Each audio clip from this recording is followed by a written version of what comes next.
नाजरीन, जिस मुल्क के अंदर कंवारों को नादान समझकर घर के अहम मामलात में मशवरों के लिए तलब नहीं किया जाता, उस मुल्क में एक कंवारे को सिपा सालार बना दिया गया। और ये सिपा सालार आर्मी की तारीख के इकलौते सिपा सालार हैं जिनको 4 स्टार जनरल के रैंक पर तरक्की नहीं दी गई और बतौर लेफ्टिनेंट जनरल ही इनको आर्मी चीफ बना दिया गया। ये आर्मी चीफ तारीख में गुल हसन के नाम से जाने जाते हैं।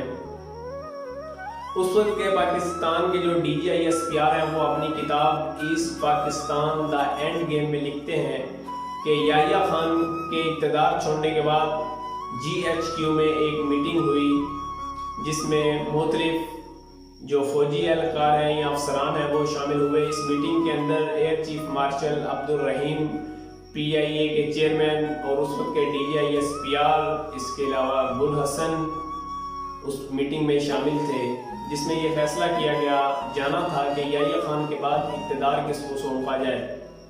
तवील मशवरे के बाद ये फैसला हुआ, बल्कि ये फैसला गुल हसन की बात पर ही हो गया जब उन्होंने कहा कि हमारे पास इस भुट्टो मसखरे को इक़्तिदार सौंपने के अलावा कोई ऑप्शन नहीं। बाज़ फौजी हलकों का कहना है कि गुल हसन ने जुल्फ़िकार अली भुट्टो की हिमायत इस वजह से की क्योंकि वो खुद आर्मी चीफ बनने की राह हमवार कर रहे थे।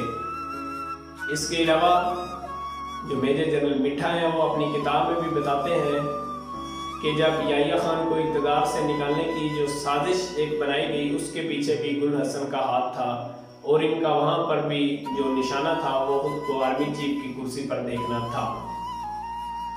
नाज़रीन, जब जुल्फ़िकार अली भुट्टो इक़्तिदार में आए तो उन्होंने इनको आर्मी चीफ बना दिया, लेकिन इनकी खींचातानी आपस में वक्त के साथ साथ बढ़ती रही, जिसमें कि जो कुछ मिसालें हैं वो मैं आपको बयान करता हूँ कि जब पुलिस एहलकारों ने पाकिस्तान के बड़े शहरों में हड़ताल कर दी तो सिविलियन हुकूमत ने फ़ौज की मदद तलब की, लेकिन गुल हसन ने इससे मुकम्मल तौर पर इनकार कर दिया और सिविलियन हुकूमत की मदद नहीं की। इसके अलावा नाज़रीन, जब सिंध और पंजाब के बॉर्डर पर जो गैस पाइपलाइन थी, जब उसको चंद शरपसंदों ने घेरे में ले लिया तो उनके साथ मुज़ाकरात के लिए जो उस वक्त के गवर्नर पंजाब थे मुस्तफ़ा खर, उन्होंने फ़ौजी हेलीकॉप्टर की मांग की, लेकिन गुल हसन ने हेलीकॉप्टर देने से इनकार कर दिया, जिसकी वजह से जो गवर्नर थे पंजाब के उनको तवील सफ़र अपनी गाड़ी पर ही तय करना पड़ा।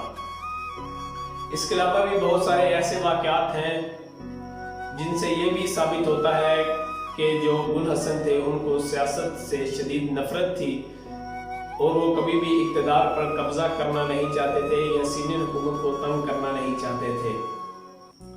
इसका अंदाज़ा उनकी अपनी किताब में लगाया जा सकता है, जिसमें वो बयान करते हैं कि एक दफ़ा आर्मी के चंद जो एहलकार थे वो उनके पास आए और वो एहलकार भी अफसरान थे। उन्होंने कहा कि भुट्टो आपको बहुत ज़्यादा तंग कर रहा है, आप हुक्म करें हम भुट्टो का बंदोबस्त कर देते हैं। लेकिन आर्मी चीफ गुल हसन ने इनकार कर दिया और कहा कि वो अपने मसाइल की गुत्थी खुद ही सुलझाना जानते हैं।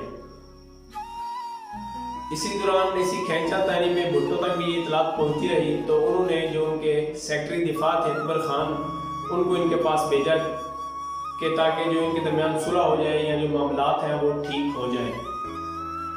लेकिन मामलात ठीक होने की बजाय ख़राब होने की तरफ बढ़ते रहे और इसी दौरान नाज़रीन मार्च का महीना आ गया और यह खदशा पैदा हो गया कि शायद डबल मार्च हो जाए।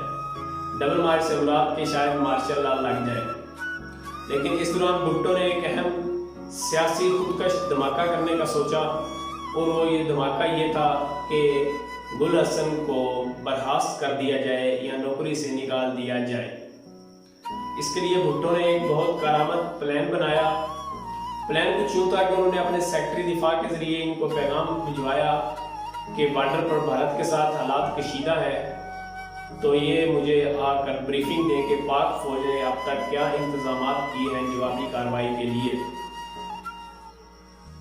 गुल हसन ने कहा कि ये ब्रीफिंग पूरी कबीना को नहीं दी जा सकती और कबीना के और ये जो कबीना को मीटिंग में पूरी ब्रीफिंग दी जाएगी, इससे यह अच्छा है कि बात लीक भी हो सकती है या बाहर भी जा सकती है। इसके अलावा मीटिंग के लिए जो जगह उस मुतय्यन की गई। इनको उस जगह पर भी इतराज़ था। जगह रावलपिंडी के करीब जो साला पुलिस स्टेशन है वो थी, लेकिन बाद में जब गुल हसन ने इनकार किया तो इनके दोनों जो मुतालबात थे उनको मान लिया गया। और जुल्फ़िकार अली भुट्टो ने कहा कि मीटिंग में बस वो होंगे और इसके अलावा आप होंगे, और ये मीटिंग सदर हाउस में होगी। जब भुट्टो ने ज़रई इस्तिलाहात को नाफिज किया तो 1 मार्च का वो दिन था, और ज़रई इस्तिलाहात के नाफिज होने की वजह से 3 मार्च को आम तातील का ऐलान किया गया। और जुल्फ़िकार अली भुट्टो ने गुल हसन को उसी 3 मार्च को ईवान सदर में मीटिंग के लिए बुलाया, और वो ये देखकर हैरान रह गए कि भुट्टो ने तो इनसे कहा था कि इस मीटिंग में हम दोनों अकेले होंगे, लेकिन वहाँ पर गवर्नर पंजाब, गवर्नर सिंध, इसके अलावा वफाकी वजीर, नेवल चीफ और एयर मार्शल भी वहाँ पर मौजूद थे, जिसकी वजह से इनको थोड़ी बहुत तफ्तीश की एक लहर इनके अंदर दौड़ी। लेकिन बाद में मीटिंग शुरू हो गई तो मीटिंग में कुछ बातें यूं ही चलती रही और मामला थोड़े बहुत गर्मा गर्मी पर पहुँचे। तो गुल हसन ने अपने जज्बात में कहा कि मुझे भी यहाँ पर पेंसिल और कागज़ दिया जाए, मैं अपना इस्तीफ़ा लिख के दे देता। लेकिन वो ये नहीं जानते थे कि भुट्टो ने पहले ही अपना प्लान पूरा तैयार करके और इनके इस्तीफ़े एक वफाकी वज़ीर से ही टाइप करवा के अपने ब्रीफ केस में रखे हुए थे। और यही हुआ, जब उन्होंने अपने जज्बात में ये बात कही तो उनके सामने फ़ौरन उनका इस्तीफ़ा पेश कर दिया गया और मजबूरन उनको वहाँ पर दस्तखत करने पड़े। इसके बाद भुट्टो उस कमरे से निकल गए और वहाँ पर मौजूद गवर्नर पंजाब मुस्तफ़ा खर, गवर्नर सिंध मुमताज़ भुट्टो और उनके साथ वफाकी वज़ीर मुस्तफ़ा जतोई को अगले प्लान का इशारा किया। अगला प्लान ये हुआ कि गुल हसन को गाड़ी में बिठाया गया और गाड़ी को लाहौर की तरफ चला दिया गया। रास्ते में जब एक जगह टेंट नज़र आए तो गाड़ी की स्पीड को भी बढ़ा दिया गया, और इसी दौरान ही जो गुल हसन थे उनको अपनी पसली में कोई चीज़ बार बार महसूस होने लगी। जब उन्होंने वहाँ पर हाथ लगाया देखा तो वो इनके साथ बैठे हुए वफाकी वज़ीर मुस्तफ़ा जतोई थे, और उन्होंने पिस्तौल रखा हुआ था। और ये पिस्तौल इस वजह से रखा हुआ था कि अगर कोई मसला मसाइल बने तो उसको गोली मार दी जाए, या पहले के लिए रखा गया कि गोली से या पिस्तौल से डरा कर इनसे इस्तीफ़ा ले लिया जाए। बाद में इनको लाहौर में लाकर एक रेस्ट हाउस के अंदर बंद कर दिया गया, और उस रेस्ट हाउस के अंदर टेलीफोन का कोई इंतज़ाम ही नहीं था, और इनको मुनक़ता करके रखा गया और पीछे से अगले आर्मी चीफ बना दिए गए। और इनको अगले आर्मी चीफ को जब जिम्मेदारियां सौंप दी गई तो इनको उस रेस्ट हाउस से निकाला गया और भुट्टो ने इनको ऑस्ट्रिया का सफ़ीर लगा दिया। नाज़रीन, ये कहानी काफ़ी एक हैरत खुदा लगती है, क्योंकि भुट्टो ने पहले इनको आर्मी चीफ की कुर्सी से उतारा और फिर साथ ही ऑस्ट्रिया का लगा दिया सफ़ीर। तो ये मामले की गुत्थी आज तक नहीं सुलझ सकी, इसका फैसला आप करेंगे। लेकिन बाद में जब इनको ऑस्ट्रिया में सफ़ीर लगा दिया गया तो वहीं पर इन्होंने शादी कर ली, और इसके अलावा जो इनको पाक फौज से रिटायरमेंट के बाद 50 एकड़ ज़मीन मिली, इन्होंने वो ज़मीन भी बेच दी और वहीं पर अपनी ज़िंदगी गुजारना शुरू कर दी। बाद में को यूनान के अंदर पाकिस्तान का सफ़ीर लगा दिया गया, और जब यूनान के अंदर पाकिस्तान का सफ़ीर लगाने के बाद ये वहाँ से सुबकदोश हुए तो इन्होंने उस वक्त के आर्मी चीफ ज़िया-उल हक को खत लिखा और उसमें भुट्टो की हुकूमत का तख्ता उल्टने का कहा। ये वही हुकूमत थी जिसकी ये गुज़िश्ता 5 सालों से दूसरे मुल्क में नुमाइंदगी कर रहे थे। आज की किस्से इतना ही। अगले किस्से में मैं आपको बताऊंगा कि इनके बाद जो आर्मी चीफ बने उनको जनरल न्याजी सपूते ढाका का कसाई क्यों कहते हैं।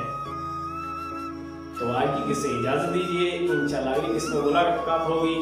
अल्लाह हाफिज़।